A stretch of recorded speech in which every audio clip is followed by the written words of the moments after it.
हम सबने जुड़वां बच्चों के बारे में सुना है, लेकिन उस कहानी का क्या जो कभी पूरी नहीं होती। आज हम एक ऐसे ही अनसुने पहलू पे बात कर रहे हैं जिसे वैनिशिंग ट्विन सिंड्रोम कहते हैं।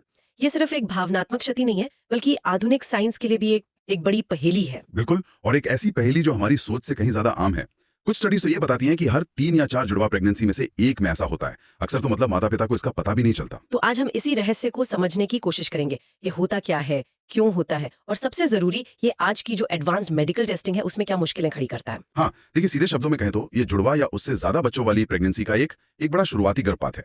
इसमें एक भ्रूण का विकास रुक जाता है और उसका जो टिश्यू है वो या तो माँ के शरीर में वापस घुल मिल जाता है या फिर प्लेसेंटा में ही समा जाता है। तो मतलब ये शरीर के अंदर इतनी खामोशी से हो जाता है कि पता भी नहीं चलता। ज्यादातर मामलों में बिल्कुल यही होता है।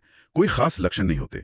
हो सकता है कुछ महिलाओं को हल्की ब्लीडिंग हो, लेकिन अक्सर इसका पता तब चलता है जब वो अपने पहले अल्ट्रासाउंड के लिए जाती हैं और डॉक्टर कहते हैं यहाँ 2 सैक थे पर अब एक ही दिल धड़क रहा है। और कभी कभी तो जो भ्रूण गायब होता है वो शरीर में ही एक कागज की तरह पतला और सूख जाता है। अच्छा, इसीलिए इसे फीटस पपेरियस कहते हैं।